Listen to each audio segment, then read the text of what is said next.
Ladies and gentlemen, this is El Cochino, Tom Lawler, and I'd like to welcome you to the podcast that puts the lotion on its own skin, LuchaWorld. Bitchin'. Welcome everyone to LuchaWorld Podcast, episode number 128. Fredo Esparza here, and this week we will not be opening with Cmll or AAA, but we will be talking about two startup promotions. Really one that's already been somewhat in existence. Actually, one of the promotions has kind of a unity of two promotions combining to run shows, and they've been doing this separately at certain points. One for about a year in Mexico and kind of just fell on the wayside as far as being non-existent for the last year and a half. And then the other promotion really is an indie promoter out of Texas that's kind of been expanding where he's running shows. So we're going to talk about that promotion. But first, we are going to talk about the promotion that actually everybody was kind of excited about, but we could immediately see that this was going to fall apart. As I mentioned in previous podcasts, ROH had been talking about a new project that was going to be starting up in 2021. Why these two promotions? And I should start with this one. Why they would want to start during a pandemic, I do not understand. Especially in Mexico, where even when Federacion Wrestling wasn't going to start, cases were still pretty significant in Mexico. And right now, it's kind of because of the Delta variant. There's been a little bit. There's been more of an increase, not just in Mexico, but in the United States and in other parts of the world.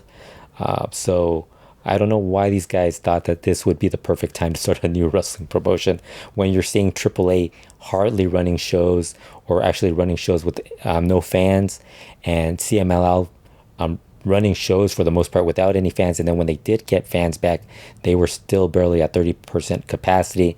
You do have a lot of independent promotions that are running, claiming to be running with a low capacity between 30% to 50%, and that you still look at pictures and you could tell that they're getting far more people than that in those arenas. IWRG, we'll talk about IWRG's own issues from running shows with 30% capacity and them having more than that. That led to a lot of issues with some of their talent. And so, but yeah, with these two promotions, I'm not sure why they thought this would be the perfect time to start running shows again in Mexico. Makes no sense, or starting to run shows in Mexico like Federacion Wrestling. But Federacion Wrestling canceled their June 19th debut show. They kind of had a video that was promoting their show, their debut on Mas Lucha's YouTube channel, and really they didn't do that much afterwards. They kind of like started for a few weeks. They kind of didn't do anything. Then they started announcing guys for the Copa Federacion match that they were going to have, and then little by little, for whatever reason, you started hearing a lot less about it. It really started on June 14th when the news came, when ROH, Andrade, and Dragon Lee all posted that they would not be appearing at the event on Saturday, June 19th.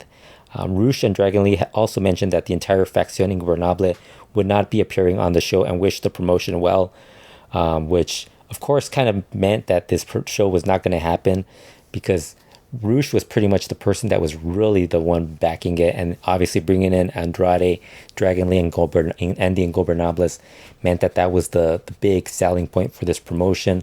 From those guys not coming in, then that meant the Ring of Honor guys probably weren't going to come in either. So from that point, from the moment they announced that they were going to be on the show, you kind of figured something was going to happen where they were going to sooner or later announce the show being canceled. Andrade actually posted that he could not come to a good agreement with the new promotion, which obviously tells you that there was a money issue from that at some point, and that pretty much ended the possibility of that promotion running. Federacion Wrestling then posted on their social media that the show was not canceled but actually postponed, and that they would reschedule for a later date. They blamed logistical issues for the reason that the show was postponed. The next day, Federacion Wrestling posted that they would soon announce a new date for their debut show. They have not announced anything. ROH also announced that he was going to hold a press conference soon, and that I don't think that happened at all. So you pretty much had this end immediately. A lot of people just assumed that it was a disagreement, or not. I don't even think it was a disagreement. Just the fact that they put up a website where they were going to stream the show, where you could order the stream, and first of all, the pay-per-view, the iPay-per-view was going to cost about $20, which was actually, I think, probably the most expensive iPay-per-view from a lucha promotion within Mexico. I think AAA had a pay-per-view, but a regular pay-per-view that you had to pay for that was a little more expensive than that. But and AAA, and I think CMLL might have had one that might have cost in the $15 range, but I don't think, for the most part, they've kind of stuck to about $10, $10-12 for a pay-per-view. Every so often they're a little bit cheaper because obviously they realize that there's not as much interest in the shows, so they'll put it a little lower. Sometimes you get it for free too, which is also kind of a ridiculous thing that they do. It's very inconsistent in how they've been handling pay-per-views in Mexico. All the promotions in reality.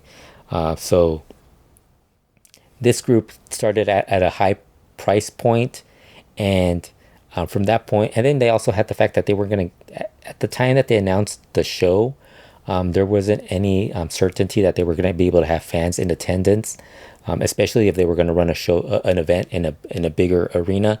I mean, it's very different from running, Arena Nesa, Arena Lopez Mateos, Arena Nacalpan, to running a bigger venue like the Arena Mexico, or some of the venues that AAA runs, like Arena Ciudad de Mexico, the bigger arenas. So they ended up going with the Lienzo Charo Constituyentes venue in Mexico City, which I think might be a little bit bigger than some of the like Arena Netza and some of the smaller indie places some of the venues that indie promotions run in Mexico City. But they were, I think at that point in time, they were probably going to be at 30% capacity if they followed the government rules. So I don't know, that given the amount of talent that they were bringing in, that wasn't going to cover the cost for those guys. And then the pay-per-view was not doing well. I don't think they were doing very well. It doesn't help that they started off with the PayPal, and if you're going to pay, the email that showed up on PayPal was to pay them was brutalsexmusic@gmail.com. And honestly, I think that right there, if somebody sees that as the PayPal address, I think there's a handful of people that would be like, I don't know if I want to send someone this $20 and really feel comfortable that, for one, there's a history of lucha pay-per-views not working and you having to get refunds. And then, are you going to get a refund from somebody that has the email address brutalsexmusic@gmail.com? That was kind of like a warning sign right there. But honestly, this kind of just fell apart from the moment it started. It really looked like it was a promotion that was built around Rush and his friends getting a booking.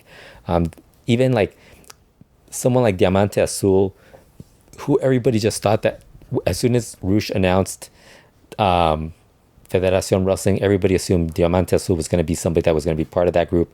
Instead, he ends up kind of going to AAA, and for the most part, it kind of looks like he's been more focused in that faction that he's formed with Puma King and Sam Adonis as La Empresa, getting more bookings through AAA and as an independent in other places. So you don't really see him wanting to be part of that. He didn't want to be part of the if Diamante Asul kind of saw there was something wrong with that promotion, you kind of know this show was probably not going to happen. And it didn't. And I don't think it's going to happen at all.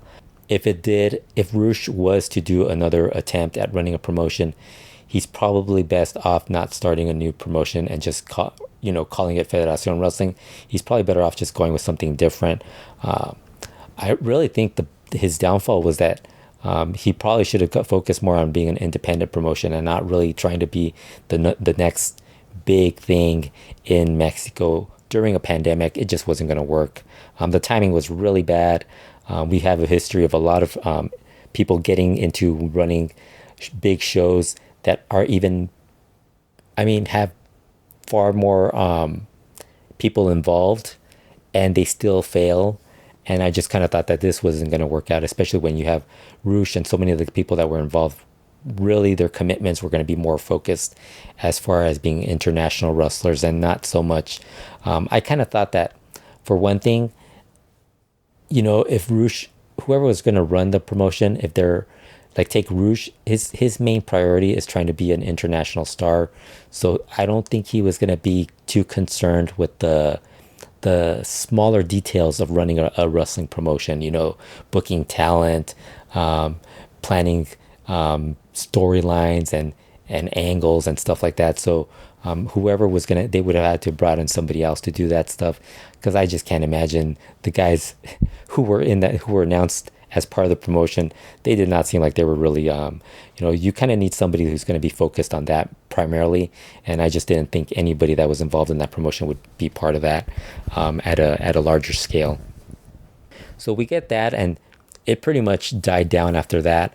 But while that was going on, we also had Alberto Patron, back in the spotlight, kind of talking about, he was getting booked on shows to work against Andrade, a couple of other independent shows that he was getting booked on. And then suddenly he started talking about the possibility of Nación Lucha Libre coming back. And then this happened, a few not too long after the Federacion Wrestling failure. There was the announcement of Robles Patron Promotions, which held a press conference to announce their upcoming shows and introduce some of their roster. The promotion will be headed by Alberto El Patron, who of course is bringing in the El Patron promotion into this, and Fernando Robles, who is the president of Robles Promotion. Fernando Robles, the Robles Promotion, they've been running shows out of McAllen, Texas, and for the most part, I think since about 2016, 2017, they've been running shows. More recently, they've been internationalizing themselves, running shows in Mexico, and they've actually been booking running shows in Guatemala for working with the Arena Guatemala, Mexico, the guys who run that arena. So now you have Alberto. They've actually also been booking AAA talent for those shows as well. So you kind of thought there might be some AAA involvement with this. But apparently this ended up being another promotion that is starting up. And they held a press conference and announced the Hecho en Mexico show that would be taking place on August 26th at the Pepsi Center in Mexico City. Alberto said later in an interview that Nación Lucha Libre was a separate entity, but that Robles would still be helping with that as well. They would kind of be using their resources to help with Nación Lucha Libre. Press conference was pretty entertaining, as again, a lot of the big words, not AAA and Cmll aren't the competition. Talked about how this was the place for the talent to get to grow and be treated properly and fairly. Talked about how they were going to sign contracts, and these contracts were going to be legit, and we'll talk about contracts, because I think this is one thing that we're starting to see with a lot of luchadors, that they might not want to be signing contracts. We've seen it with AAA in the past, and we've seen it with especially with LA Park, talking about how he won't sign a contract. He'll do an agreement, but he won't sign a contract. It just tells you how bad contracts are. And we'll talk about that, because it's been happening on the independent level, which is silly. I don't know why you would become an independent wrestler and think that you should sign a contract, which is, that's pretty much one of the worst ideas you could come up with. Because for one thing, as an independent wrestler, you should not be signing contracts unless you're in a major promotion and they actually have, proper, they're offering you a good financial deal, and they're giving you enough work where you're able to provide for your family. It's a bad idea if you're just signing it thinking that this promotion is going to be a big deal, and it ends up being a complete mess. For the most part, a lot of these promotions end up being a big complete mess very quickly. The talent at the press conference included Cinta de Oro, formerly Sin Cara, Faraón de Oro, Reina Dorada, Diosa Quetzal, Brazo de Oro Jr., Brazo Celestial, Brazo Cibernético, Hijo de Fishman, Averno, Bugambilia, and Tonina Jackson Jr. Also at the later introduced were Supernova, La Mascara, Maximo, and Tejano Jr. Maximo and Tejano Jr. both announced that they had left AAA and were now independent and had joined the Robles Patron promotion, which, you know, that I don't think it was that big of a surprise with Maximo because he wasn't really getting a lot of work through AAA. He was still getting a couple of appearing on a few shows, but Tejano Jr. was the big surprise. We'll talk about that a little bit more in a bit, but I just want to keep going with as far as the Robles Patron roster and what they're planning to do. They also announced some Alberto Patron also announced other members of the roster who were unable to attend because they're working elsewhere or were busy with something else going on in their lives, which included Ali Park, Pentalcero M, Carlito Colon, Apollo, Joe Leader, Diamante Asul, Andrade, and Phoenix. There's also, later on, we found out that Estrellita had also joined Robles Patron Promotions. She appears to have left CMLL, although she has not confirmed her departure, and we have not heard from CMLL if she has left. I think this is more likely that we'll hear from Estrellita. But yeah, she's been working a lot of the Robles show. I think she's announced for a couple of not necessarily the big one that's coming up in Mexico City, but she's announced for some of the other ones. She wasn't listed for this press conference either, but for the most part, people just assume she's left CMLL. Alberto later mentioned there was one more luchador who was going to attend and join Robles Promotions, but didn't show up. He said that he never really cared for him, but said Cinta de Oro vouched for him. That immediately, some people, because Cinta de Oro too had posted a photo with Mystico, the current Mystico of CMLL. So a lot of people thought that maybe it was Mystico. I thought it might have been Caristico just because Alberto is very flippant about him and said that he didn't care about him, didn't really like him anyways. And that immediately brought up, to me, it was, it's probably Caristico just because Caristico, for the most part, it would not have surprised me if he would have shown up thinking he could work the show. What Alberto said was that the wrestler who was going to show up backed out because he thought this show was going to be airing on Imagen TV, which Alberto said was not the case. The Robles Patron shows are not airing on Imagen TV. That is Imagen TV will be airing Nacion Lucha Libre shows.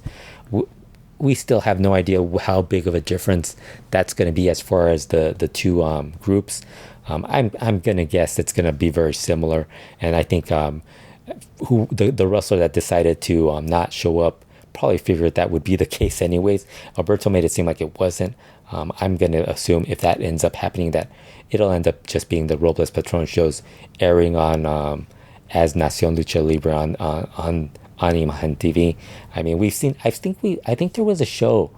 I'm trying to remember what promotion it was. There was a promotion a couple years ago that had TV, and they were just airing another promotion's.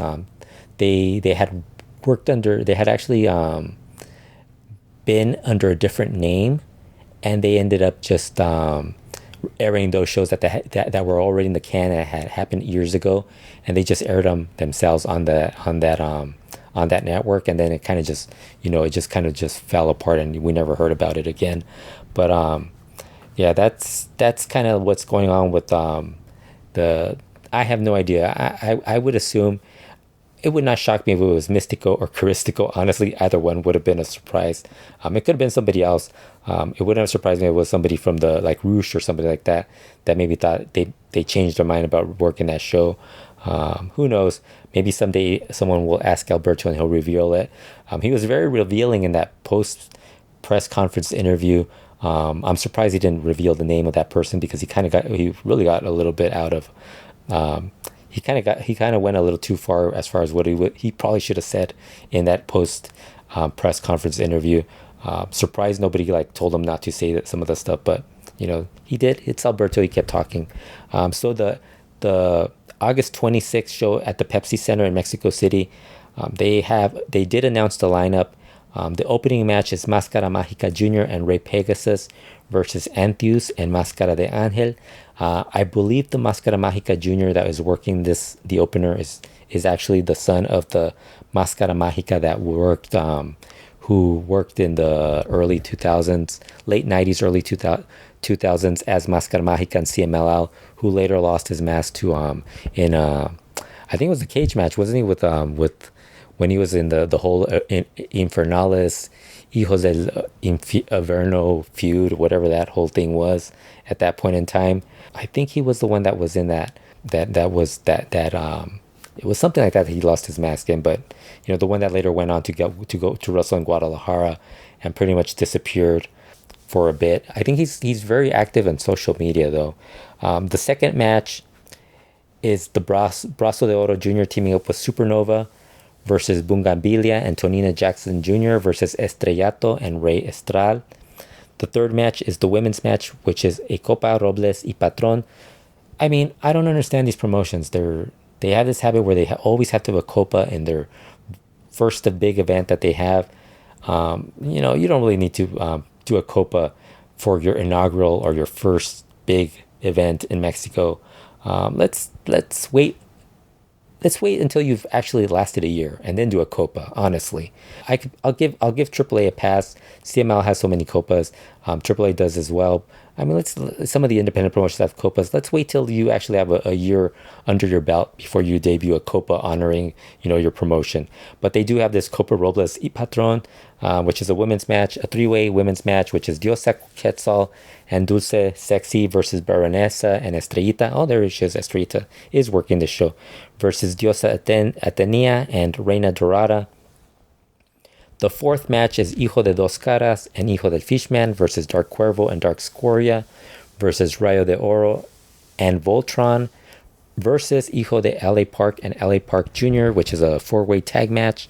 Voltron is a wrestler out of the Guatemala shows that they've been working. He's one of the guys who runs Arena Guatemala, Mexico. So he's going to be there. Also, Rayo de Oro, somebody that works Arena Guatemala, Mexico. So they're at least trying to bring in a different group of talent into their roster. It's not going to be a lot of extra. There is going to be a lot of ex AAA, ex CMLL guys because you really can't do it without some of those guys in the promotion. But it's kind of like at least they're trying to bring in a little bit new blood into their promotion. The fifth match is Apollo, La Mascara, and Maximo versus Averno, DMT Asul, and Joe Leader. Why they would book this as a semi-main event, I don't know. It sounds horrible. Other than Averno and Maximo, this is a dreadful semi-main event. When La Mascara is in your semi-main event, and Diamante Azul is also in your semi-main event, we saw what they were like in CMLL their last few years there, and it wasn't very entertaining. Hopefully they just turn it into a brawl. And this also led to Averno kind of at the press conference reminding everyone that he had a rivalry with La Mascara, who actually took Averno's mask, and Averno said he still wanted payback against him. Honestly, La Mascara, even when he took Averno's mask, wasn't very good. He's far worse now.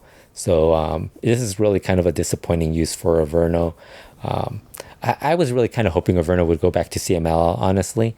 Of all the guys that I thought maybe they would reconsider bringing back, and obviously right now with the pandemic, probably not an ideal time to bring back a guy who's pretty much going to demand or deserves semi or main event type money.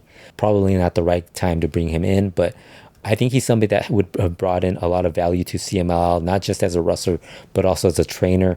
Probably could have filled out a spot as a trainer, taking the Arcángel de la Muerte spot. That would have been something I would have liked to have seen, just because I think he's really talented.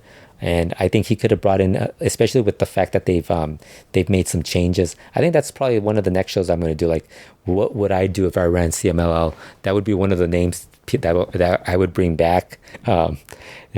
there's a lot of stuff that they kind of like dropped the ball on that I probably that CMLL, there's a lot of stuff they like. If you watch Informa, a lot of the guys come up with ideas for the shows and or angles or storylines, and they have some pretty good ideas. Maybe don't have them kind of like lead the idea, but if there's somebody in CML that could actually kind of like figure out more or less what to do with it, there's actually some good stuff that they could have done, and they kind of just dropped the ball with it, never doing it or just completely ignoring what's going on, or any suggestions of doing it. But I think Averno would have been somebody I would have brought back to CMLL. I don't know if he would have wanted to, been back full time. And of course, and even then, I mean, the fact that CML could really use a lot of talent, especially experience as far as veterans, because a lot of guys are kind of just mailing it in, and you have this middle group of guys who have been around for so long that are either not really going 100%, and it kind of feels like you need one guy who can at least work with the younger guys and kind of start like at least giving them a little motivation. I think Averno is one of those guys that can do that. So that's pretty much just somebody I would have thought I would have liked to seen back in CMLL. The main event for this show is going to be Alberto Patron teaming up with LA Park versus Cinta de Oro, who will be teaming up with Penta Cero M versus Carlito and Tejano Jr.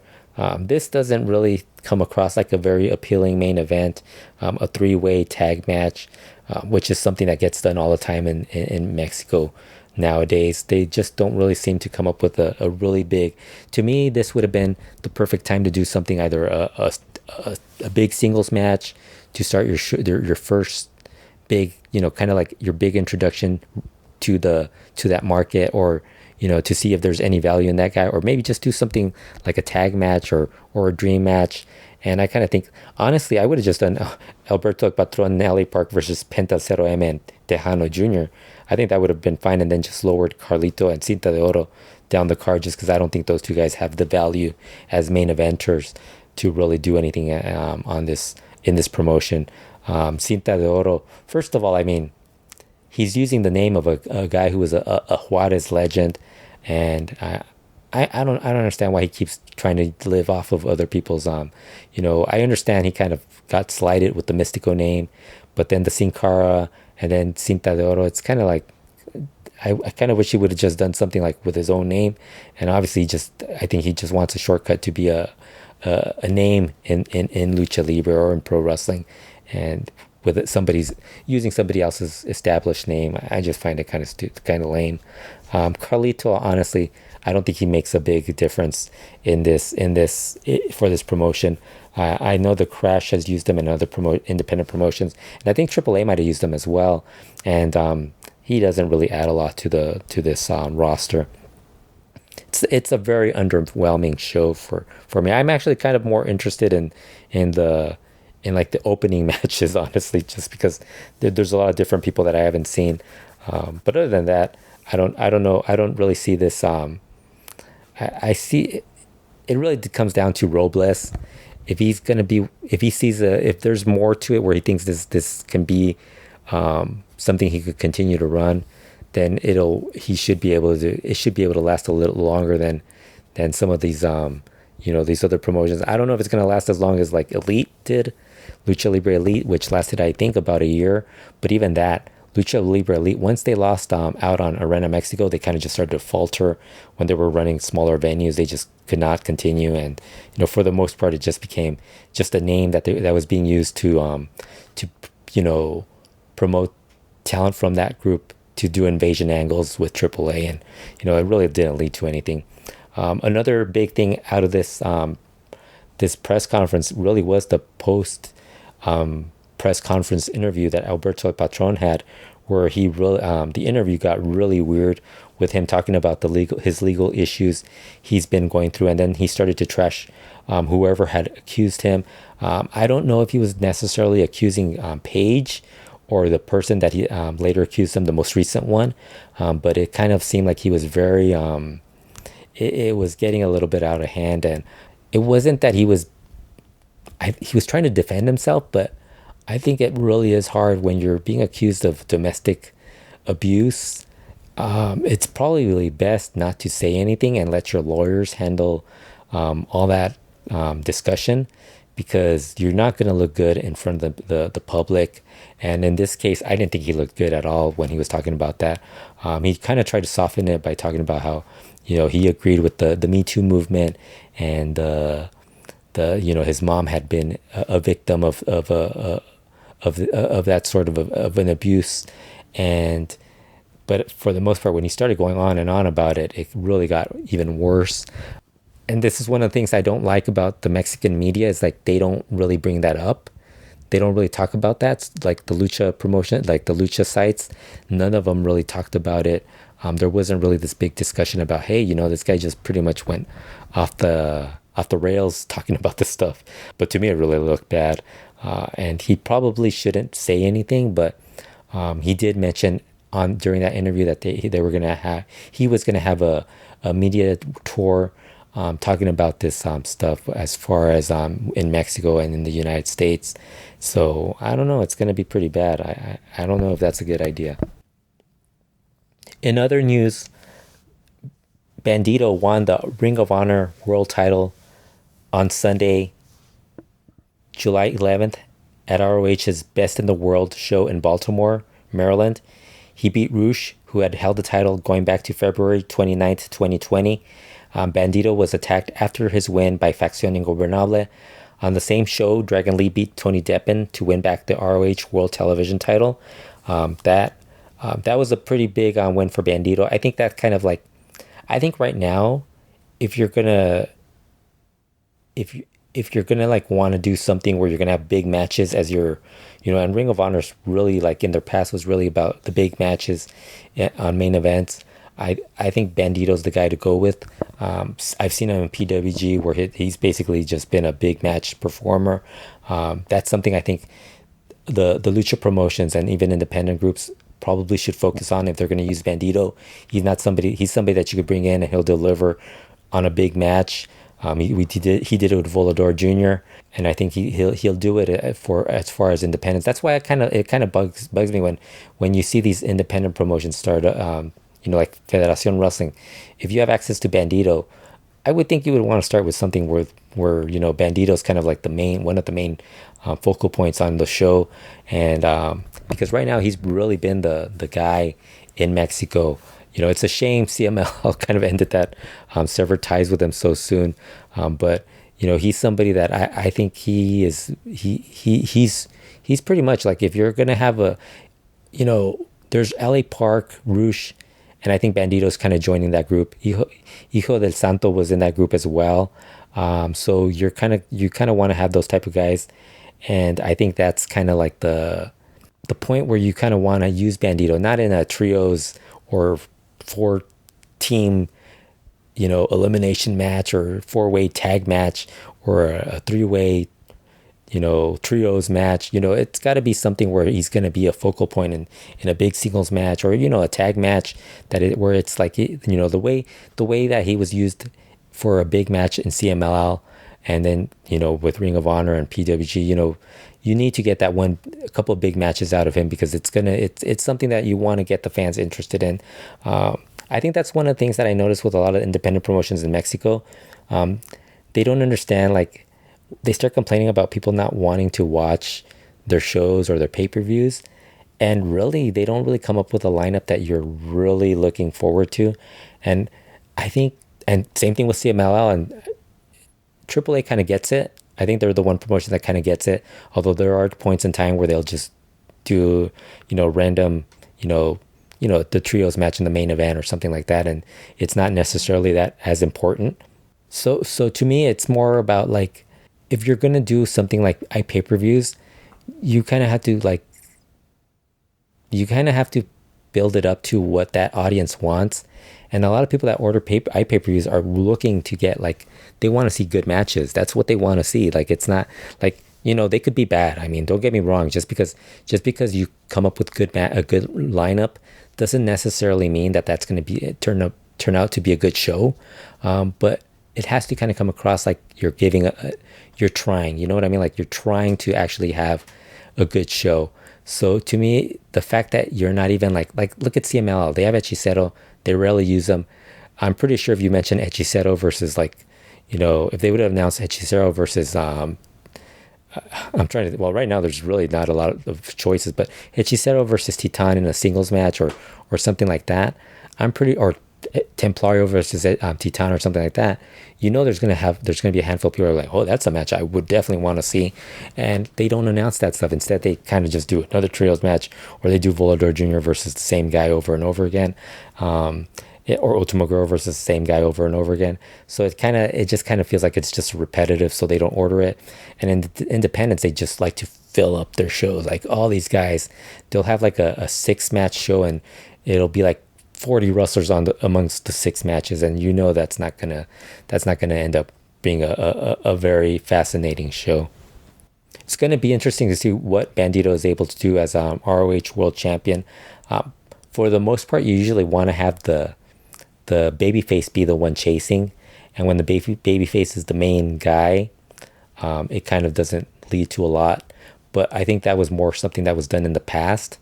Nowadays, like I said, the big match, you know, fans want that big match, and Bandido can deliver that better than most wrestlers nowadays. So I think that's something that I'm really excited to see what he's able to do and who he's going to wrestle.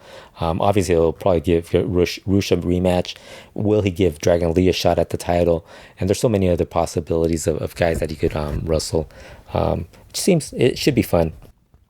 One of the other interesting stories that has been going on for the past couple of weeks has been the issues that wrestlers have been having with IWRG. I mean, if you have been following Lucha since the pandemic, IWRG has really been one of the few promotions that I think the first couple of months they were off because of the shutdowns throughout not just the United States, but throughout the world. They were pretty much closed for a short period of time, and then they started running shows again. I think probably last summer or so that they started running again. But they've been very consistently ongoing as far as their shows go. Their Sunday shows were still very much going on. Then this year they started running their Thursday shows, which are a lighter version of what they have on Sundays. So they've been pretty active. They've probably been and with fans in attendance too. They've kind of, I think when they first started, they did have no fans in there, but then they started having a few more, and then they started saying that they had 30% capacity at a point in time when a lot of like CMLL and really only CMLL, because AAA hasn't still done a lot with shows with fans in attendance, but CMLL really barely got into the 25 to 30% capacity in late June. So I think IWRG was even running shows with supposedly 30% capacity even like a couple of months prior to that. And one of the things that happened was that supposedly they had 30% capacity. That was the limitation that they were claiming they were having. But when you would see pictures of IWRG shows, the Sunday shows, you would see that there was way more than 30% capacity in attendance. So that kind of led to some issues with some of the talent. Los Traumas were really the ones that really brought it up initially, since they were pretty much guys who were working main event matches. And they talked about how they weren't getting paid what the percentage they should be getting, as far as they were getting paid based off of the percentage of 30% capacity, when they would look into the crowd, they noticed there was more than 30%, so they should be getting more money.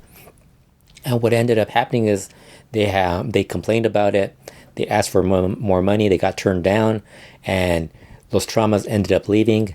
And for the most part, it kind of seemed like IWRG made them seem like the bad guys. Like, oh, we're having a pandemic, and these guys are being greedy and want more money. But then you also look at the luchador side of things, where they're saying that the promotion is actually breaking the rules, really, and having a larger amount of people attending when they were supposedly having 30% capacity.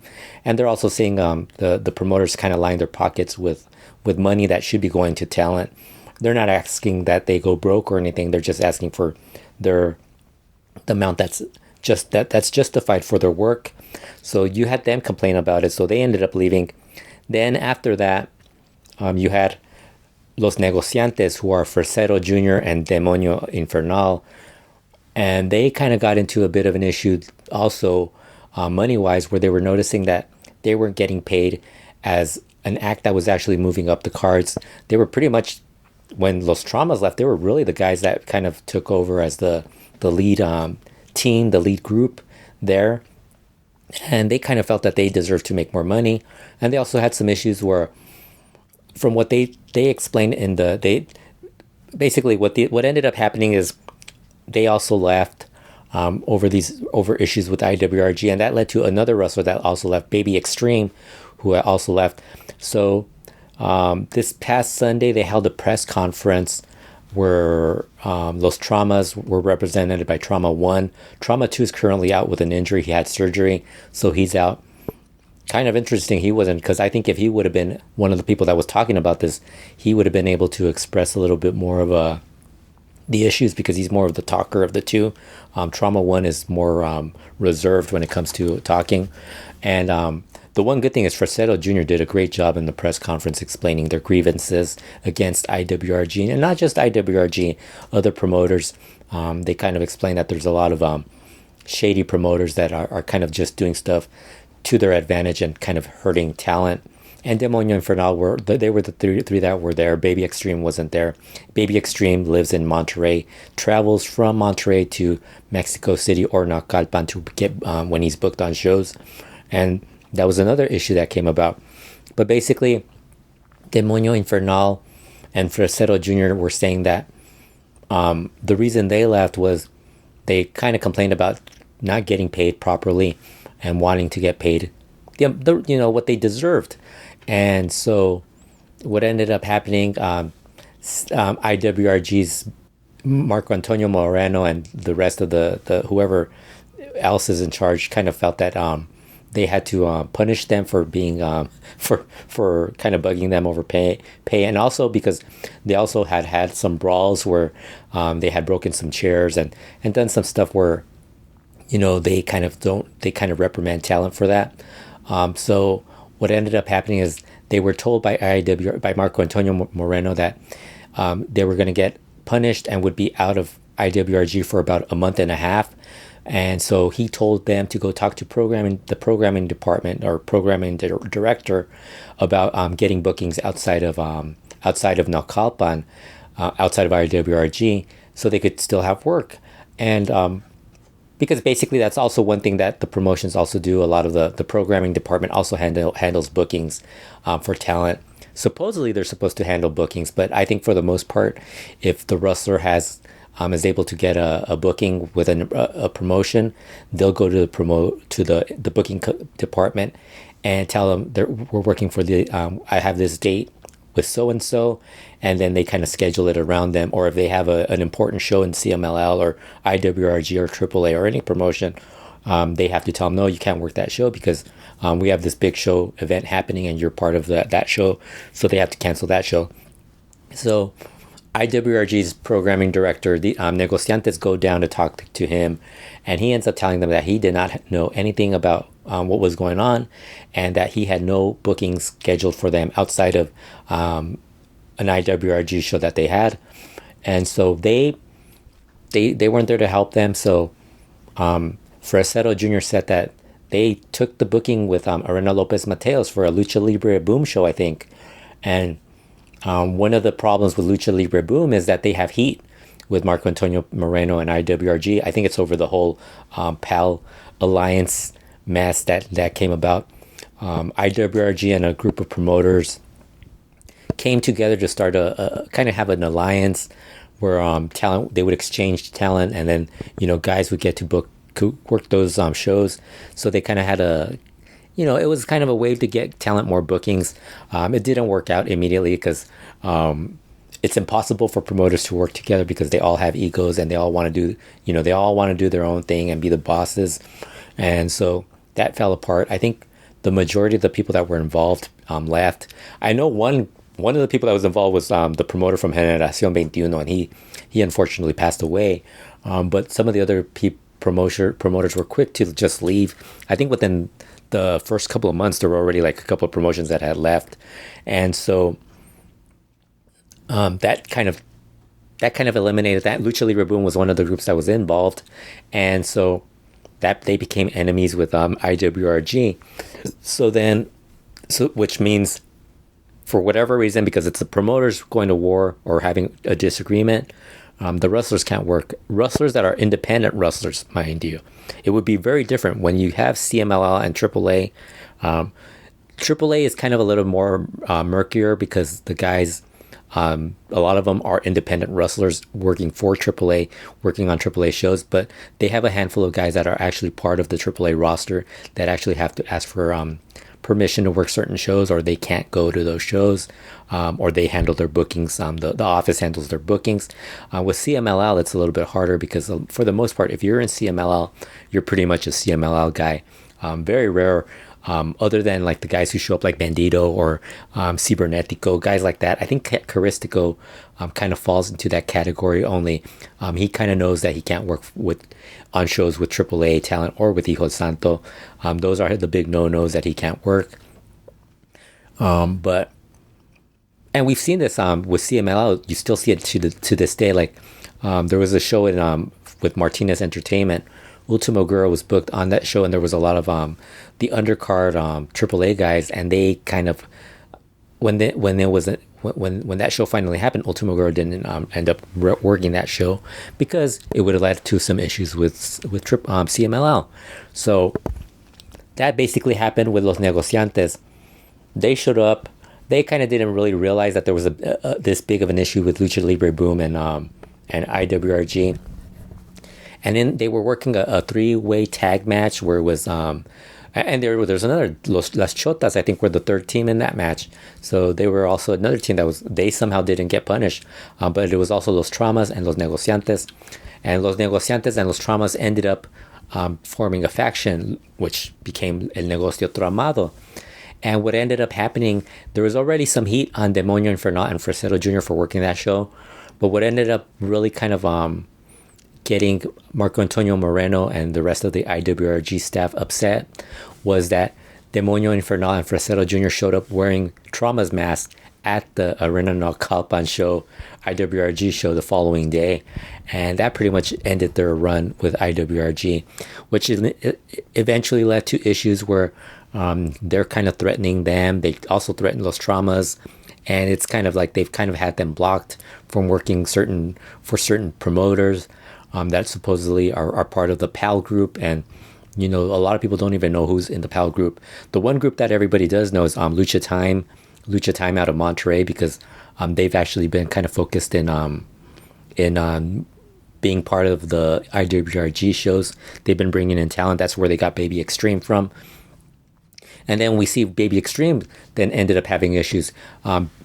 Basically, what ended up happening was Fresero Jr. explained it, that Baby Extreme was going to work a singles match with Bandido, and this was a show that was not was on an indie group that wasn't part of the PAL promotion and had issues with IWRG, and I think maybe with Lucha Time as well.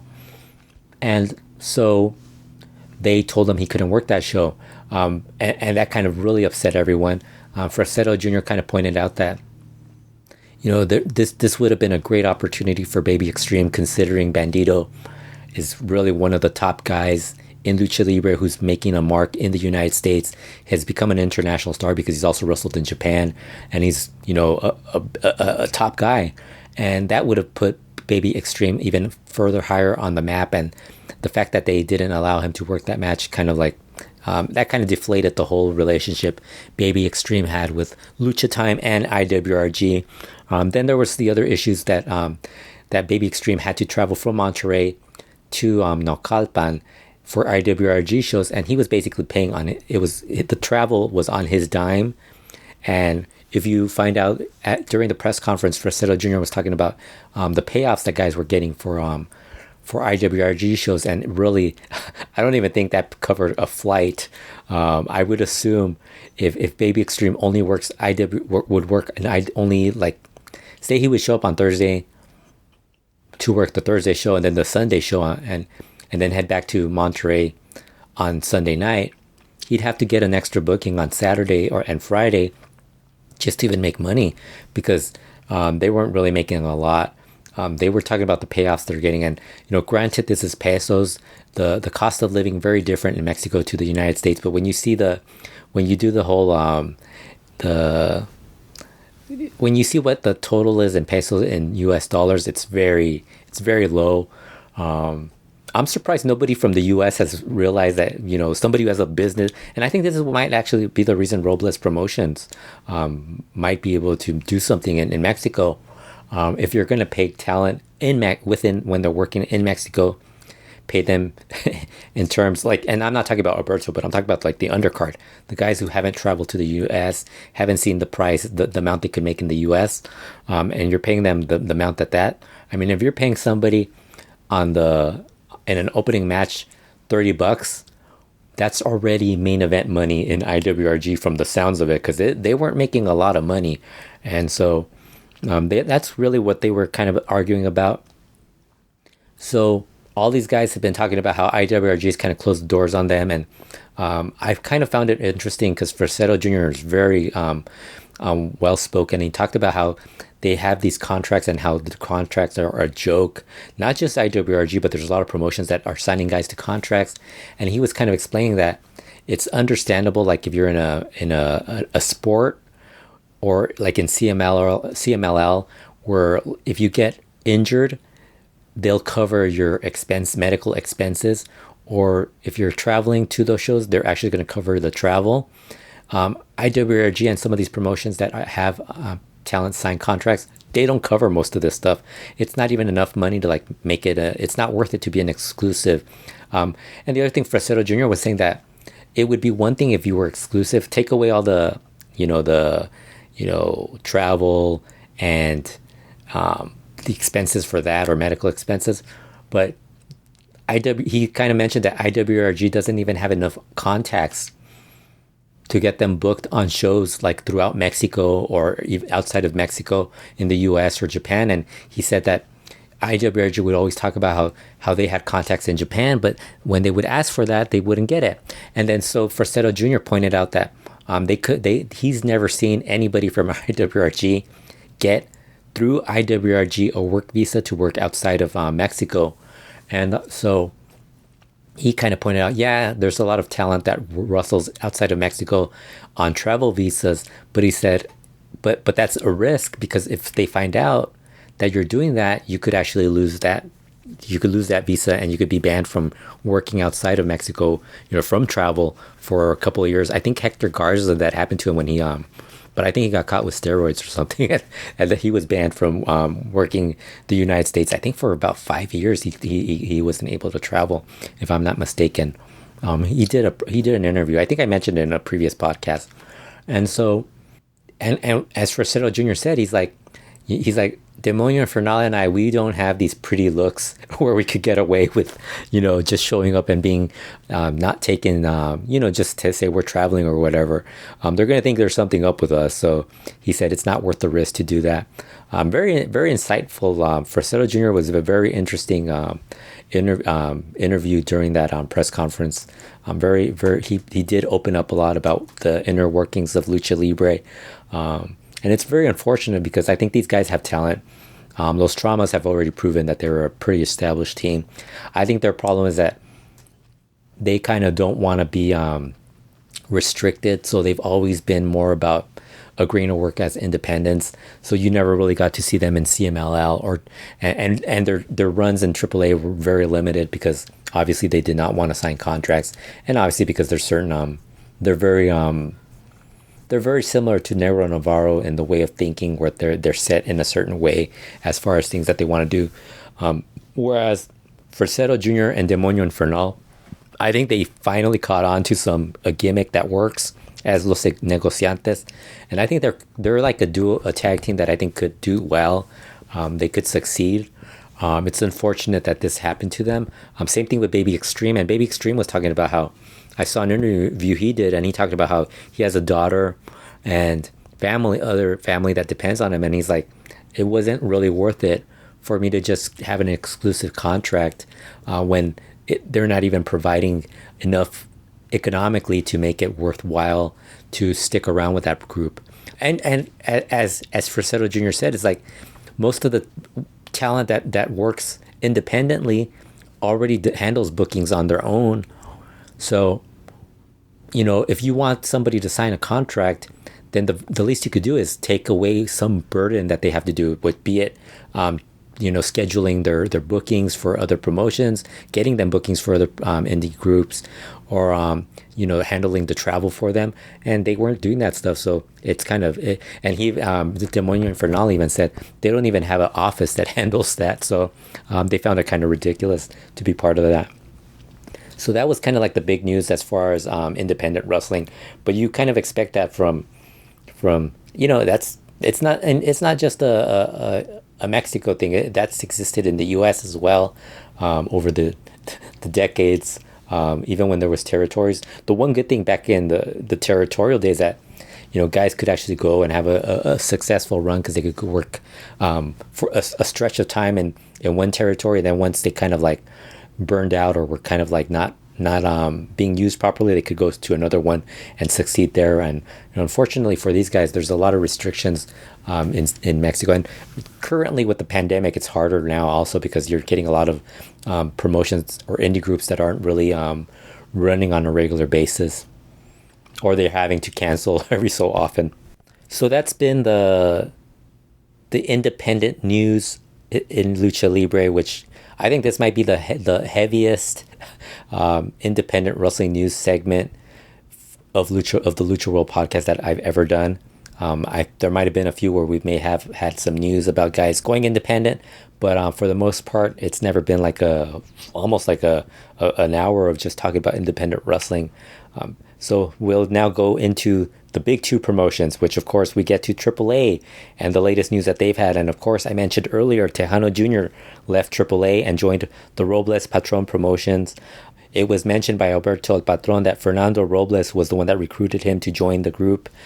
Tejano Jr. on his way out thanked AAA, but felt it was time for something new in his career. He had been in AAA for a long time. I would say probably 2010, 2011. So it's been about 10 years that he's been there. It's been a while. Time flies. I mean, he was in Cmll for like since the early 2000s. So he's somebody that's been around for a very long time. And he's still relatively young, and as far as I think he's still not even in his 40s, probably in his late 30s, and he's a very talented wrestler. But I think he kind of figured it was time for him to move on.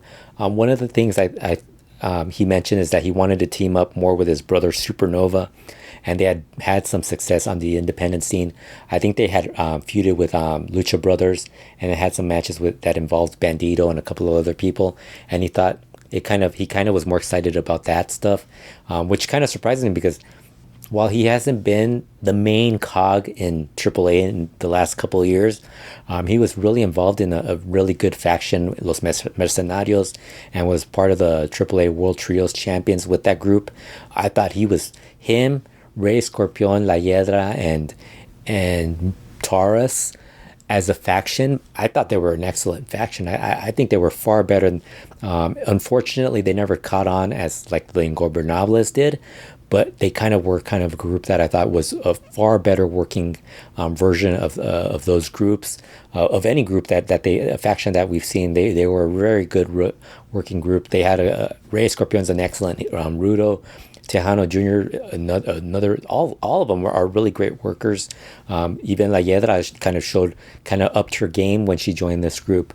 And so that kind of surprised me. But I think at the same time, I think the fact that he wasn't a main event guy, really right now AAA has kind of been more focused on building like big dream matches as far as their big main events. So you have Kenny Omega as the world champion. And for the most part, Kenny Omega is going to work certain guys, and you saw it was Laredo Kid, Phoenix, and now it's Andrade. So I don't think Tejano Jr. was high on the list as a guy who was going to challenge for the belt if Kenny Omega was going to keep holding that title. So he probably saw he probably viewed that as something that kind of called likelihood that he was not going to be back on top in AAA. You never know, because that's one of the things that I find fascinating, is that as fans, we've kind of figured out that we have this thinking that titles don't mean anything, and it's mostly about, economics, as far as why guys are going to jump from one promotion to the other. But then you hear a lot of luchadors where they talk about how they're not getting pushed, and they want to be champions, they want to do all this stuff, and they're not doing it, or they come up with their own ideas, and they never see that happen in the promotion, so they end up leaving. So to me, Tejano Jr. leaving, for the most part, I think it's just him kind of realizing that it was time to go. And also, one of the other things is that I think someone like Tejano Jr. has been around for a long time in wrestling. He probably kind of sees that he wants to be not only, he's already done everything he can in Mexico.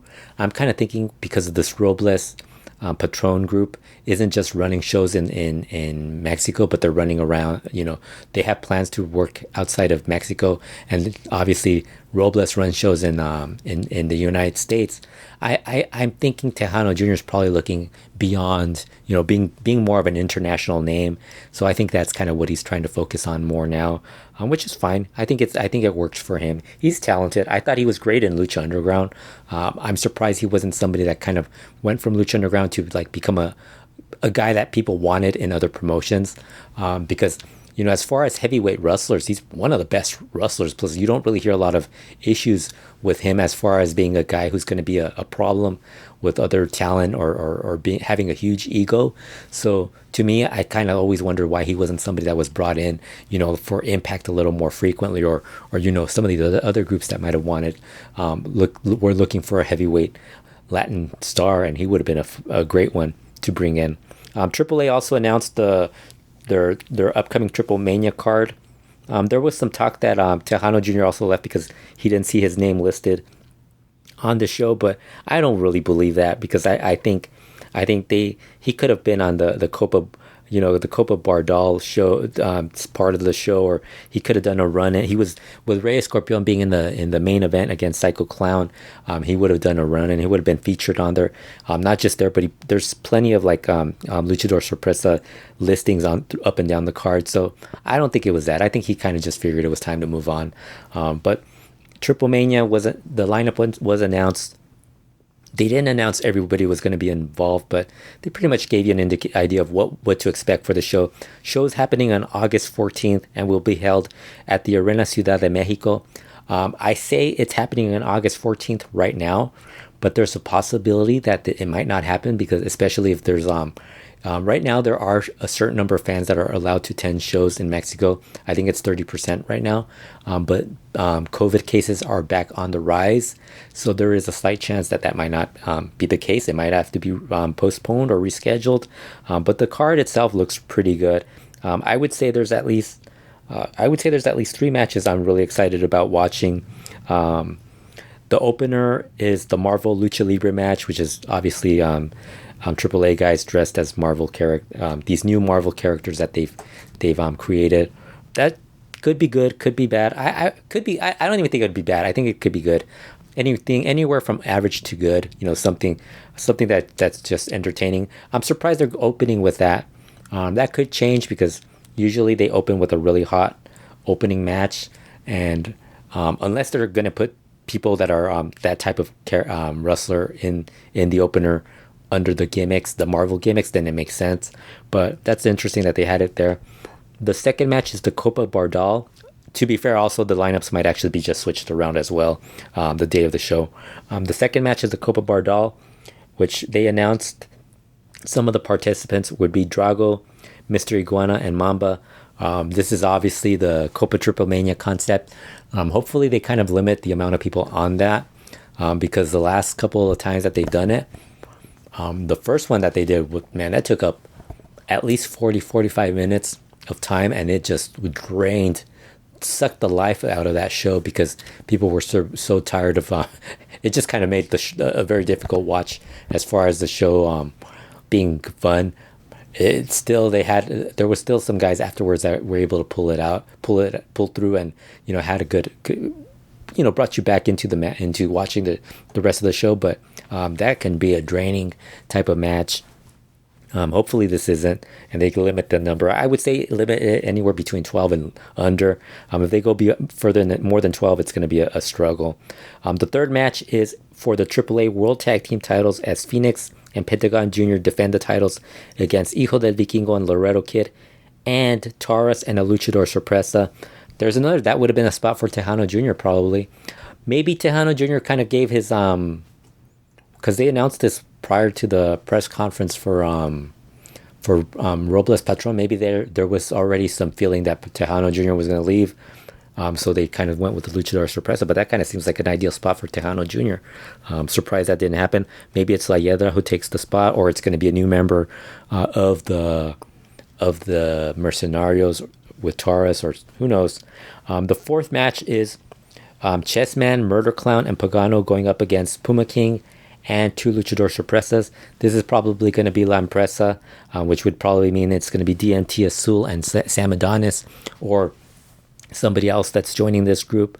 That match is probably going to be mostly just a wild brawl. Hopefully it's just a wild brawl and isn't something that goes too long, because it's going to be, I don't know, I'm not really that excited about that match. The fifth match on the card is Dionna Perazo versus Fabia Apache. This is being billed as an Impact Knockout champion versus AAA Reina, the Reina's champion, which is pretty cool. I mean, it's not quite the level of a world champion versus world champion type of match, but it's still something, and it should be entertaining. It should be interesting to see how Fabia reacts to Perazo. That could be something that's interesting, just because you never know if Fabia feels disrespected or slighted in a match. She might be a little bit rougher with Dionna. The sixth match on the card, Kenny Omega defending the AAA World Mega Heavyweight title against Andrade. I think they did a video segment between them to hype up this on TV. Unfortunately, in order to watch AAA TV, if you're outside of Mexico, you have to pretty much go through hope the Cubs fan can find a stream that he can actually post, and that's the way we're able to watch AAA TV right now. Otherwise, you're probably not going to be able to watch these, and that's probably going to happen with Triplemania also, which is a pain in the ass. I wish they would resolve this whole lawsuit thing. The lawsuit is still going on, which is really causing a lot of issues. You can't watch AAA unless you're watching it through somebody pirating the show, and it's kind of surprising that that's going on right now. But Kenny Omega versus Andrade. Andrade has had some mixed reviews as far as his recent matches since leaving WWE, which is unfortunate.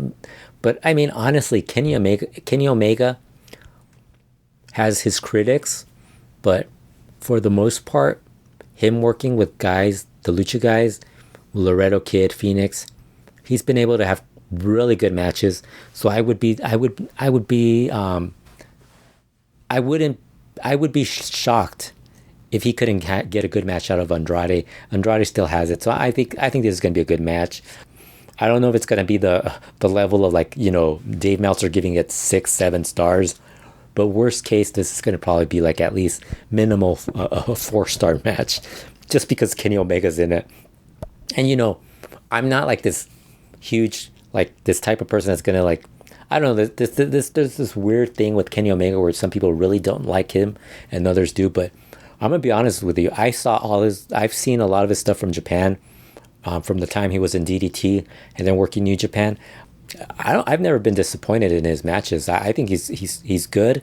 I'm not really a big fan of his mannerisms. I think he kind of comes across a little bit clownish to me, but that's just his personality to me, really. That's all it is.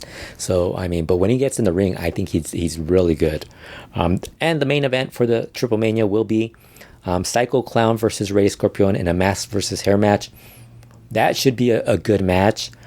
Both those guys are really good workers, so I expect that to be a really great match, and I expect that to have a lot of interference and a lot of a wild brawl, blood. This should be a fun match. I think the last two matches on the show are really going to be great, and I think it's unfortunate that AAA isn't really going to be able to reap the rewards of this, as far as because I mean, we still don't know how many people are going to attend this show, so they're probably not going to make the amount of money they would hope, and then they're not going to make any money off of iPay-per-views, streaming services, because they're having this whole issue with the lawsuit.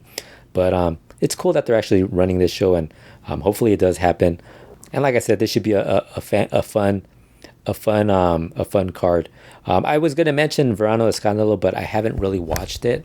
I think one of the next LuchaWorld podcasts will do a show where I just talk about matches that are good that I've watched recently, because this show there's been a lot more news, and also I think it'd be kind of weird to be talking about matches and then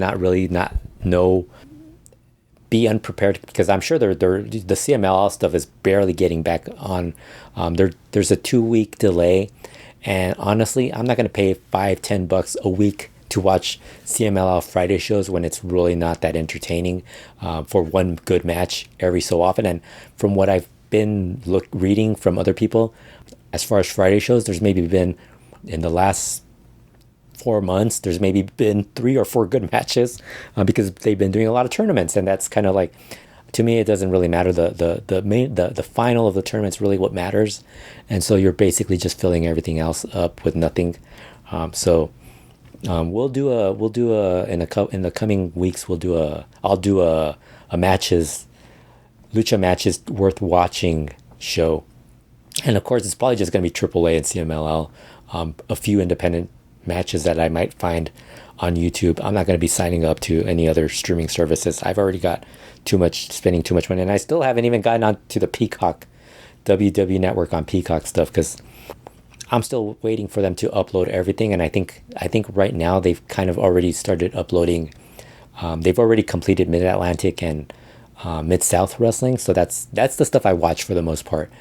So I'm waiting for them to just complete everything else, and then maybe give it a couple of weeks and decide if I do want to watch it. Because, I mean, you can pretty much find everything online for free that I want to watch. So, and I have a lot of stuff on DVD as well, and VHS tapes, which I'm still like, for those of you who are familiar with me as far as my VHS tape collection, and I've actually been cutting down on it, like, since I have DVDs and I was able to, like, get rid of the tapes. But I still have I would say I still have at least 400 tapes left to get rid of. And you might say, that's a lot. Man, that is nothing compared to peak tape trading days. Peak tape trading days, we're talking thousands. And then the DVDs took over, and then we're talking thousands of DVDs. So, yeah, I think I can handle not signing up to Peacock for a few months, probably a few years, just because of the amount of stuff I have to watch that I haven't watched and that I do want to watch, mostly because I review for Retro Wrestling, and also because sometimes I get asked about stuff about like with Lucha, and I have that stuff and I could watch it and it'll jog my memory. And which reminds me, I didn't bring it up, but Rob Viper brought it up on Twitter. I did contribute to the Chris Jericho's Book of List. Was it Book of List? I think that's what it's called. I got a free copy as gratitude for. They sent me a free copy, which I thought was really cool. But I did do a top 10 list of his best matches in Mexico, and I did rewatch a bunch of stuff that he had in Mexico. I think it ended up being, as far as stuff that is on video, there's, I think, maybe like 18 matches or so that are on video. 15, 18 matches, somewhere in the 20, less than 20. And then there was, but they were very specific about being Mexico. Because if you would have said Lucha, all Lucha, I probably would have included some stuff he did in his early in his career when he traveled to Los Angeles. I think I have 1 or 2 matches of his from when he wrestled in Los Angeles. I know I have one that has no audio that Kurt actually recorded. Why he didn't record it with audio, I don't know. But he actually had that. And I know Roy Lucier, I think Roy Lucier has another video that he posted on YouTube. So there were at least 2 more matches that I could have added, but they were very specific about it being Mexico. So I went with Mexico. So I guess we could now talk about CMLL before I get tired. And I think this is going to be one of the longer podcasts I've done on my own. But CMLL, for the most part, I'll just run down some of the results that have happened as far as big matches.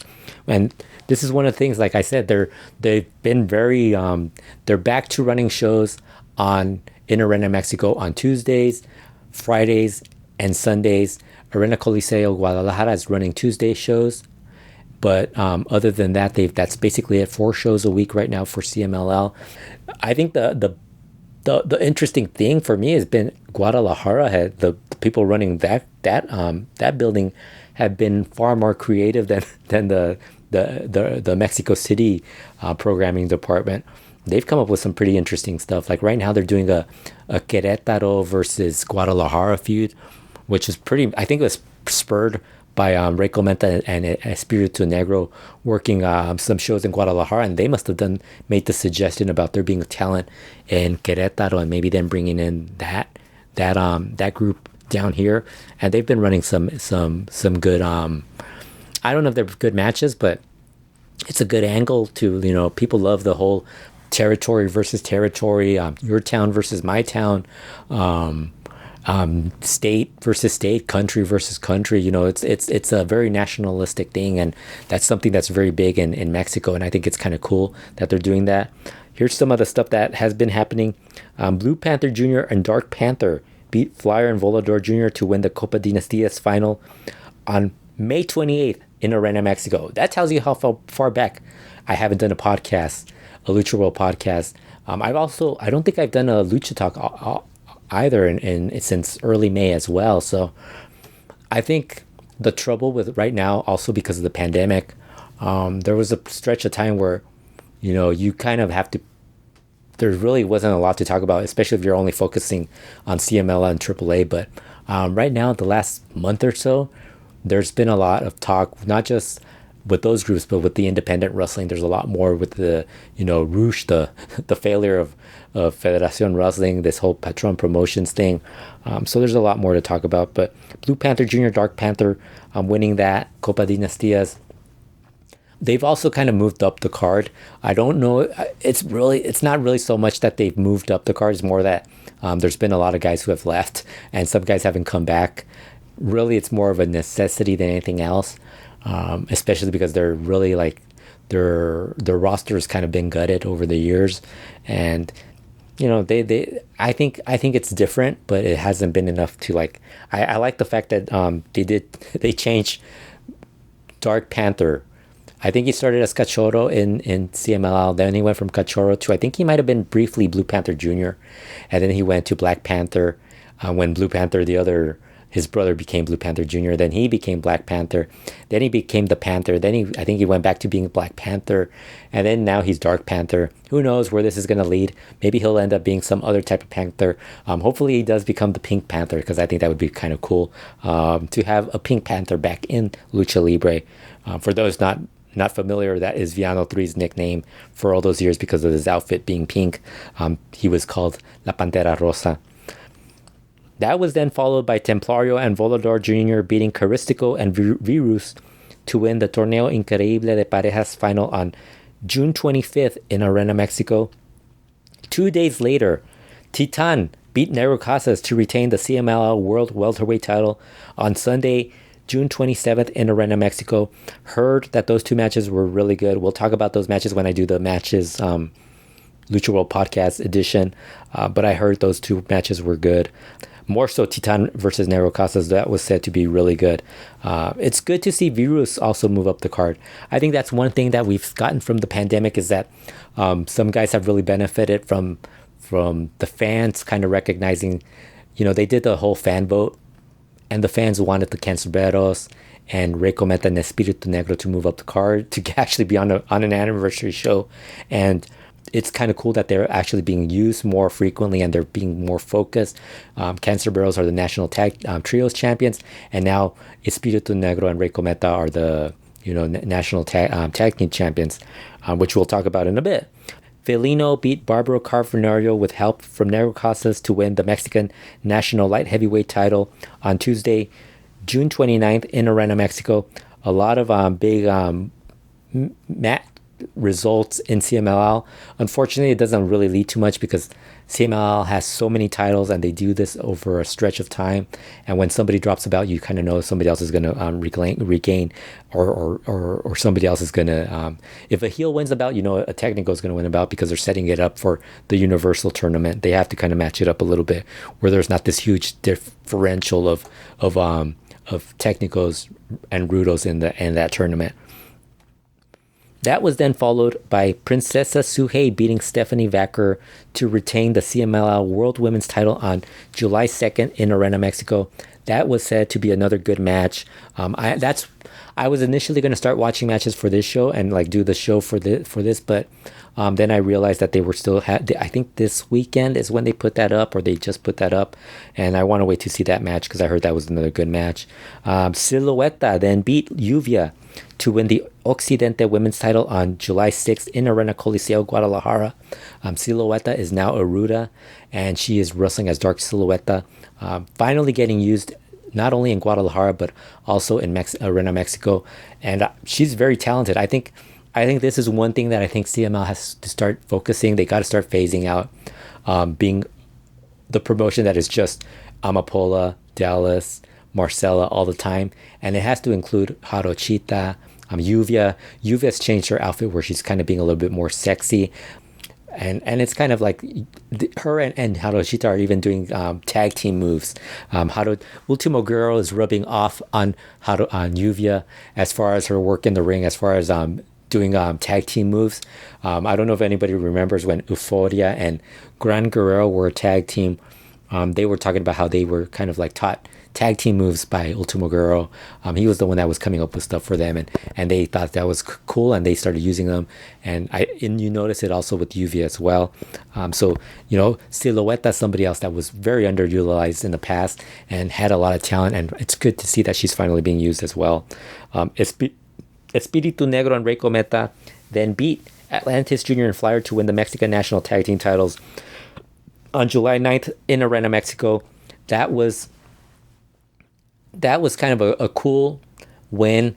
Again, you talk about titles not meaning a lot to these guys, and this being the Arena Coliseo Tag Team titles, which weren't around for like a long stretch of time. So, but the reaction of Rey Cometa and Espiritu Negro winning those titles kind of shows you what they kind of feel about what they're getting, the opportunity they're getting. They're getting to be more featured on shows in CMLL. It's good because Rey Cometa is super talented. Espiritu Negro isn't as talented, but if you watch him in interviews, he does have some personality, and it's kind of cool that he actually they've kind of formed into a tag team. That's the one thing I do like about the pandemic period in CML is that they've been focusing more on tag team wrestling, and we're starting to see more tag teams. I'm hoping that becomes a regular thing even after the post-pandemic, because that was one of the things that people criticized about CML is that they just did so many trios matches and wouldn't focus. They never had a big tag match or anything like that. So it's kind of cool that they're actually doing that. There were some departures from CMLL, unfortunately. One that really doesn't get mentioned is Estrellita that I said earlier, but there were actually two others. Super Astro Jr. left CMLL to become an independent. He's currently working mostly in Tijuana. He talked about how he felt that CMLL didn't know how to use him properly, and he didn't want to stay stuck low on cards, which was pretty much going to be was going to happen to him. I think there's a big difference. I don't think it's so much being stuck low on cards for guys. I think it's that when you're stuck low on cards, you do nothing. And that's the problem. Because, I mean, if you're low on the card in AAA, you're actually mixing up matches and you're having these cool matches. You're working with Ares, Latigo, some of the Aramis, Commander coming in, some of the guys who are regulars in AAA. So it's kind of more of a mix of guys that it's not the same match. Whereas if you're in CML, if you're stuck in the opener or the segunda, you're working against, if you're in the segunda, you're working against like Hijo del Espanto, Akuma, and Hijo del Signo. And that's not something you want to be stuck in. If you're in the third match, then you're stuck with Vangelis, Dark Magic, and Misterioso Jr. So that's another spot you don't want to be stuck in, although you might get to work with the Cancerberos at that point. The Cancerberos are kind of being used a little bit higher, and they've kind of gone in between third and fourth match. And I think Super Astro Jr. is a guy that's way too talented to be in that low of a position. I think he's really good. He's small as a lightweight, but I think he's somebody that if, the fact that the lightweight division, if you look at CMLL right now, they have a lot of really cool, good small wrestlers. There's a lot of good small wrestlers in Mexico, not just in CMLL, because if you watch AAA and IWRG, there's a lot of guys that wouldn't even make it as welterweights. They're really lightweights, and I think he's somebody. I think he was this. That's a division that CMLL should really start focusing on, especially when you have someone like Virus who could actually be a part of that and be the kind of like the guy that carries that young core group of guys. Because you have Panterita del Ring Jr., you had Super Astro Jr., you had so many guys there that were really good, that aren't going to be the big, they're not going to be able to work high on cards right away. But if you could like start developing them as lightweights, maybe they can turn into something else. And they could also work trios. Halcon Soriano Jr., another one. So Super Astro Jr. also said that he had suggested forming a trio in CML called Cadetes del Espacio, which was the namesake of his dad's previous trio with Ultraman and Solar. And he even suggested that it includes Sonic and Halcon Soriano Jr. And I thought, man, that would have been a freaking awesome trio. I can't believe CML passed on that. Imagine that trio going up against Cancerberos, being Virus, because you notice Razian Cancerbero, when they were away from Virus and not getting pushed, they kind of were manhandling guys when they were low on cards. But ever since they've kind of come back with Virus, I'm pretty sure they'd be up for that, something a little different. I think that would have been something, a fun rivalry right there. And CML passed on that, which is stupid. And Super Astro Jr., to me, he's somebody that has to be in that. I think he has the potential of being in that group with Ares, Aramis, a guy who's really good, talented, maybe not at their level of work, but in that group of guys that you're going to want to have him on a card because he's really good.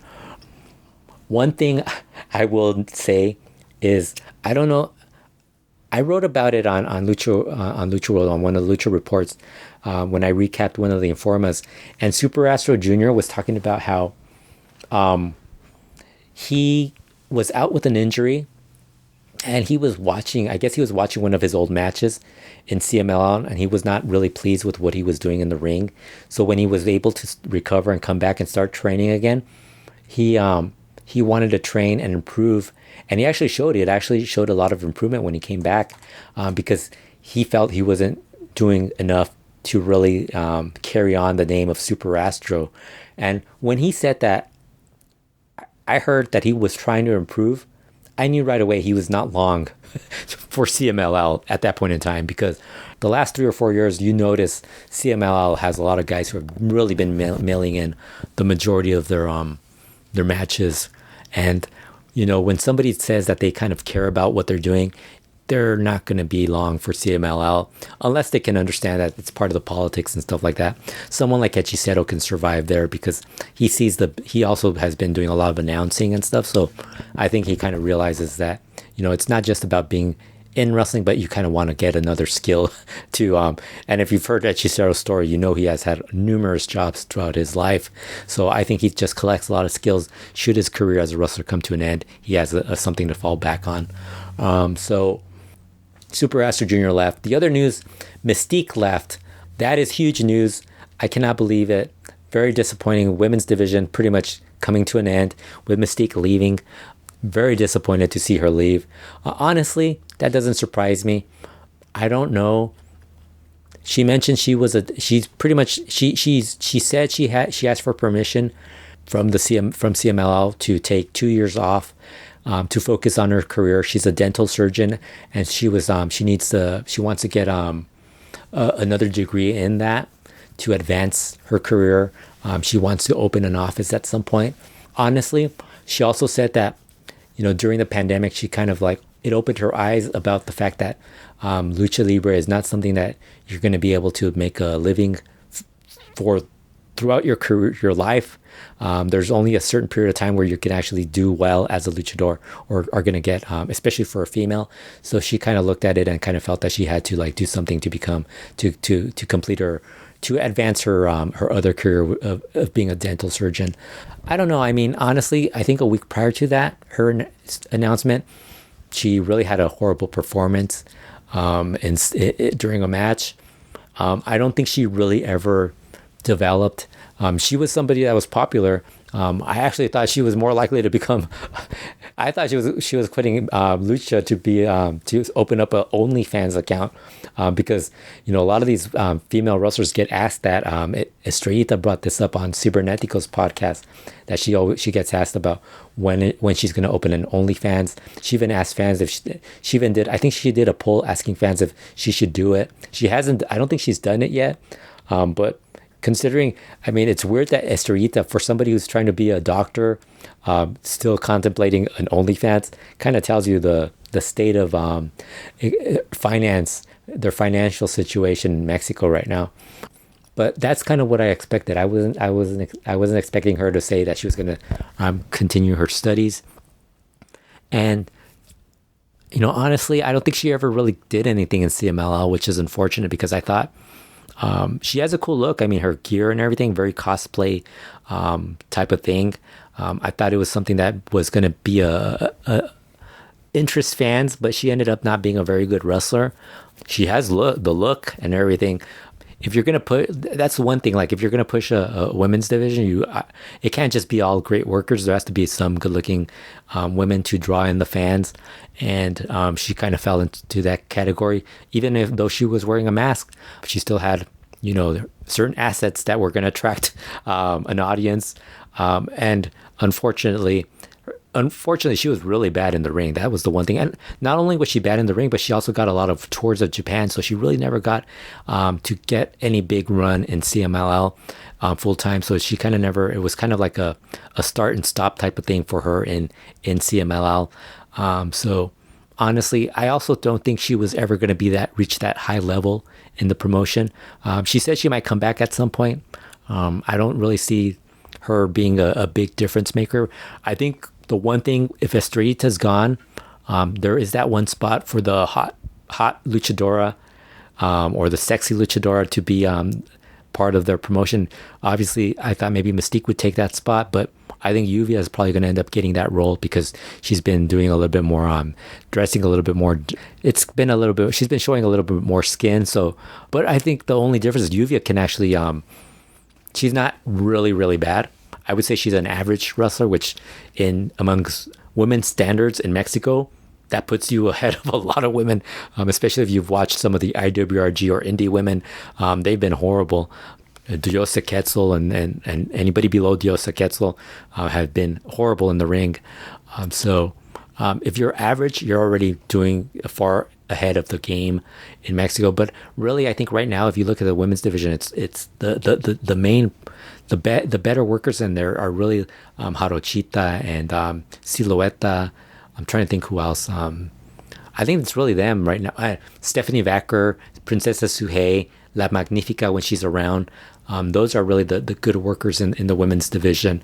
I was going to say somebody else, and Amapola and Marcela are still able to do stuff, but they've really slowed down with age, so they're not able to do a lot of stuff they used to do. I mean, they really needed to change the group, and I think Jarochita, Stephanie Vacker, those have been really the big differences, the big additions in that group. You have a lot of women in that division that are just never going to amount to anything because, like Sanelli, that Scotty, La Comandante, so many of the women that aren't really going to be able to they're not going to change they're not going to really make a big difference in that division. So, and I think Mystique kind of fell into that category. Good looking to look at, but not very interesting of a luchadora. I think it's better for her to focus on that other career. And then who knows, she's young enough where she can come back and, CML, I mean, they brought back Line Fernal for God's sake. So it's not like they're not going to bring back Mystique, even if she's 40 or 50 years old. So, that's it for as far as Lucha Libre news. I should mention, I also have a Patreon, patreon.com/LuchaWorld, where you get every month I put up, if you're at the $5 reward tier, you get, some videos, DVDs on there that I put up into a Google Drive and you're able to download them. That's something that comes from the slambamjam.com era of stuff. A lot of stuff. There's a handful of people that actually are part of that, and it seems to be very popular because they haven't left. They've been very consistent as far as sticking around and getting it. I, for whatever reason, I tell them, pick out stuff you guys want. I'm more than happy to put it up. They haven't, so I pick whatever I kind of find and put it up. I try to mix it up. It's not just lucha, it's Japanese wrestling and a couple of other stuff that I have in my collection. I put that up and make it available to patrons. Also at the $3 and up reward tier, I do the Lucha Classica podcast and I do Lucha Magazine write-ups. I haven't done a Lucha Classica podcast in a while. And then I do the Lucha Magazine write-ups. There should be one coming up in the next couple of days from 1960. That's another thing. I've been trying to figure out if I should just do like go in order, like from the earliest magazine that I have and then just go forward, or just go all over the place. The newer magazines that I have are from like the early 2000s, from the late 90s, early 2000s, and those are really long. So especially the Super Luchas magazines. So I'm trying to think if I should just go with the older stuff and then like just go on a roll and do those, because those are maybe if you've seen Boxy Lucha or the Boxy Lucha or any magazine from that time period, they would split it up between box and lucha, and so they're not as there's not as much stuff to write about, but I'm able to I could probably churn those out a lot quicker. So I think I might end up start doing that, where it might be easier for me just to go like that and then go along forward. So I probably just go with, I think the earliest magazine Kurt had was from like 1960, might have been 1960 or 1950s, late 1950s. So I might start doing that because I think it might make more sense for me to do that. And then have like maybe like a couple because I wanted to do like 1 or 2 magazines a month. There's been periods where I've done 2 a month, but I kind of want to get back to doing 2 a month. It's harder to do when you're doing Lucha Libre magazine, which has a lot more stuff on it. And then like the 90s stuff is a lot more, like even Boxy Lucha has way more lucha in it than they did in the, during the past period of time. So I think I'm going to start doing that. And then as I go along, I'll able to like speed it up and who knows? I say that all the time, then it becomes this big thing, because one of the problems I have is I have a lot of ideas, a lot of projects to do. So those are the things you get on Patreon. I also have the YouTube channel, Retro Wrestling YouTube channel. Check that out. That's another thing where I'm trying to come up with stuff to do for that. And there's one project I have in mind that is going to be crazy to do, but in my head, it sounds like a fun thing to do. I'm hoping to have that ready by next year, either later this year or next year. It's going to be something that's going to be really cool. I think a lot of you that are lucha fans are going to enjoy it.